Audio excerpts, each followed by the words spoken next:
de regresso à edição do meio-dia e é agora a altura para atualizarmos as notícias do desporto com o jornalista João José Pires. Boa tarde, João. Nas competições europeias, o Porto venceu por 3-1 e garantiu o primeiro lugar do grupo. Boa tarde, Marta. O Porto vence e convence na Liga Europa. Desta vez, a vítima foi o CSKA de Sófia. Os búlgaros perderam no Dragão por 3-1, com golos de Otamendi, Ruben, Michael e ainda Rames. No final, André Vilas-Boas estava satisfeito com o primeiro lugar no grupo da Liga Europa. Muito satisfeitos pela exibição, pelo que experimentamos hoje, por toda esta fase cumprida sem qualquer derrota, porque, se não me engano, também é a primeira vez que acontece com este clube, e uma satisfação enorme do objetivo atingido. Este era um jogo que, sem compromisso em termos de objetivo, poderia levar a alguma desmotivação, mas mostramos um ótimo nível. Faltou, se calhar, encontrarmos um pouco na parte inicial, porque experimentamos uma estrutura nova, como vocês sabem hoje. No Benfica, Luizão assume a responsabilidade pelo fracasso na Liga dos Campeões. Quanto ao resto, o central apenas vai dizendo que o Clube da Luz está a 3 pontos do que fez no ano passado, quando foram campeões. A única coisa que eu reconheço é que a gente está a 3 pontos daquilo que a gente fez no ano passado, né? Eu não posso falar do Porto, eu não jogo lá, eu jogo no Benfica. Então falo do Benfica. O Benfica, tirando a Champions, no qual a gente já assumiu toda a responsabilidade, eu acho que fica um ponto final. Tem uma Liga Europa pela frente e a gente está a 3 pontos daquilo que a gente fez o ano passado. Então é nisso que a concentração nossa fica nisso. Sobre o mercado de inverno, Luizão não vê necessidade de novas contratações. O capitão encarnado confia nos jogadores do atual plantel benfiquista. Pelo trabalho que é feito no dia a dia, eu acho que não tem necessidade nenhuma. Eu acho que as coisas que se colocam são coisas de fora, não são coisas que é vivida dentro do clube. A gente já tem a confiança de que todos os jogadores ali têm potencial para entrar e atuar. O que precisa da confiança passada dentro do clube. É lógico que, em termos de contratação, né, eu acho que o Rui já deu uma palavra para vocês, o próprio presidente, uma satisfação. Na minha opinião, pelo grupo que a gente tem, é um grupo bastante qualificado. Luizão deve ter um aumento salarial nos próximos meses, embora o contrato não seja prolongado. O jogador aguarda a revisão e diz estar feliz no Sport Lisboa e Benfica. Tá tudo tranquilo, não tem problema nenhum. Agora, eu não vou também toda vez aqui ficar dando alguma satisfação do meu vencimento, informação a respeito de acréscimo de contrato, né? O que tem é uma valorização e eu fico muito feliz com isso. Passa agora ao habitual comentário, hoje com a presença de Luís Lourenço. Olá Luís, bem-vindo. Vamos começar pela vitória do Porto ontem à noite. O Porto continua imparável. Continua imparável e a preparar o futuro. Quer dizer, o jogo de ontem foi um jogo em que não entraram vários titulares, o Hulk, o Moutinho, entraram outros que não costumam jogar, o James Rodrigues, o Walter, e o Porto jogava ontem o seu prestígio, a sua ética de ganhar, obviamente, mas também jogava o futuro.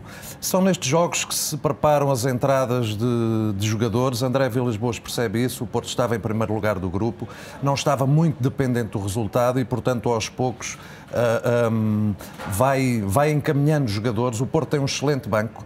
O Porto tem um banco excelente, um banco muito promissor, e vi-se ontem com o James Rodrigues, que eu penso que vai ser um caso sério no futebol. É um miúdo cheio de potencialidades e faz-me recordar um pouco o trabalho que o André Vilas-Boas está a fazer com ele, faz-me lembrar um pouco o trabalho que o Alex Ferguson fez com o Ronaldo quando o Ronaldo chegou a Manchester. De uma forma muito inteligente, de uma forma gradual, sem pressões. Entrar num jogo que não tinha um grau de pressão elevado, para o jogador se mostrar, para o jogador, enfim, ir criando confiança e, portanto, o André Vilas-Boas nota-se esta liderança que é um pouco o olhar para o futuro.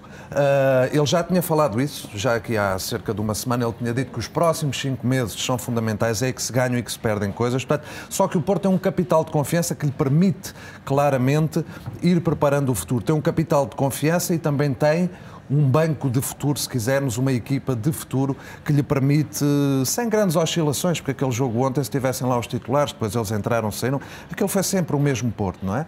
E, portanto, o André Vilas-Boas está com muita inteligência a construir uma equipa extremamente interessante. Eu penso que o Porto, a continuar assim, este ano é só o princípio, ter estes jogadores, este ano é só o princípio de mais uma série de anos em que o Porto, pelo menos a nível nacional, continuará a ser uma equipa fortíssima. Já o Sporting entra em campo hoje, também a contar para a Liga Europa, já tem a qualificação assegurada e o primeiro lugar também, será a cabeça de série no sorteio.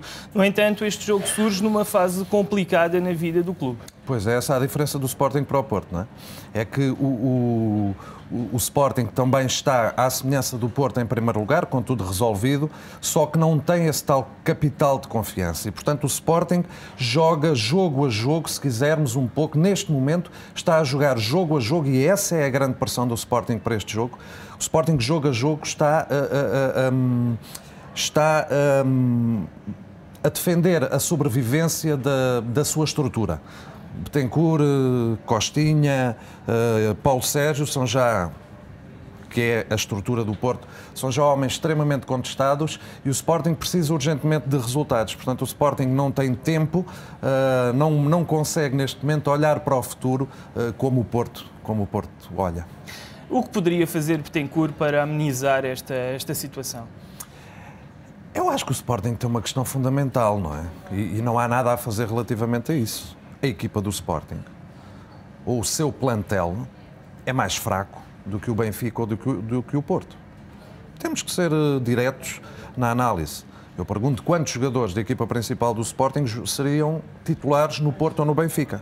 No entanto, a estrutura do Sporting continua a assumir que a equipa é candidata ao título.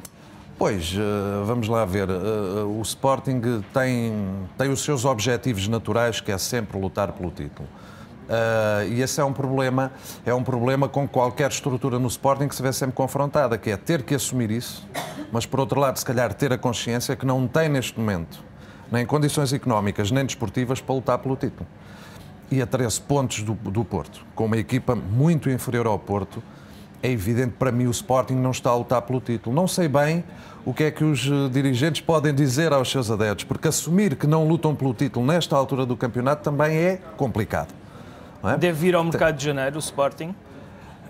Eu penso que sim, mas ir ao mercado para endireitar as coisas e começar a preparar a nova época, porque esta, penso que está, em definitivo, em termos de campeonato nacional está perdida, em termos de Taça de Portugal está perdido. É ali uma certa desorientação, nomeadamente ali a nível do meio, Costinha, se quisermos, quer dizer, teve declarações ultimamente que são tristes e não são dignas do ministro, não é? Aquela pressão que ele colocou no árbitro a seguir ao jogo do Porto é deselegante para o Vitória de Setúbal. E eles sabem que o Vitória de Setúbal não tem o poder de resposta perante a comunicação social que tem o Sporting. E repara, quem veio a terreiro defender, ou defender-se foi justamente o André Vilas-Boas. Portanto, isto, se quisermos, é o sistema a funcionar. É o sistema a funcionar e o Sporting não está fora dele, por mais que diga que está, não está. É o sistema a funcionar, uma vertente, pelo menos uma vertente do sistema. E, portanto, Costinha teve essas declarações, que é uma pressão direta sobre o árbitro. Eu ontem vi um sportinguista na televisão dizer que estava jogo psicológico. Jogo psicológico para quem? Não era para o Vitória de Setúbal, era para o árbitro, obviamente. E depois teve esta escaramuça com Sousa Sintra. É evidente que Sousa Sintra, se calhar, também deveria estar calado. Devia lembrar-se que teve uma equipa que estava em primeiro lugar com um técnico que foi campeão no Porto, que venceu a Taça das Taças no Barcelona, o Bobby Robson, e que o despediu em primeiro lugar. Se calhar com a melhor equipa daquela altura, uma equipa fantástica. E não ganhou nada. Portanto, o Sousa Sintra se calhar deveria estar calado, mas é sportinguista, falou, tem direito a isso. E a resposta de Costinha, nomeadamente a ameaça velada que lhe faz, é para mim deplorável. Não... Rapidamente, Luís, o Benfica que parece estar a recuperar, o próprio Jorge Jesus já fez uma mudança no discurso a admitir a má época do Benfica. Eu tinha dito aqui a semana passada que o Rui Costa já tinha entrado em cena, mas que se calhar a coisa teria de vir de mais alto, não é? Do Presidente, obviamente. E o que é facto é que no dia seguinte o Luís Filipe Vieira veio a terreiro, veio dar uma coisa que é dizer aos jogadores, atenção que este é o vosso treinador, e é para continuar.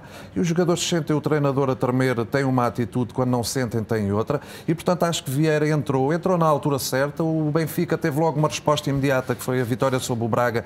Uma vitória justíssima, sem dúvidas. Portanto, vamos ver se o Benfica entra no bom caminho. A ajuda do Presidente foi bom, agora o caminho faz-se caminhando e é o Jorge Jesus que lá está a caminhá-lo. Obrigado, Luís, pela tua presença. Obrigado. É o ponto final nesta edição de Desporto. Maria, estamos de volta amanhã com a antecipação da jornada número 14 do Campeonato Português, aliás, a última de 2010.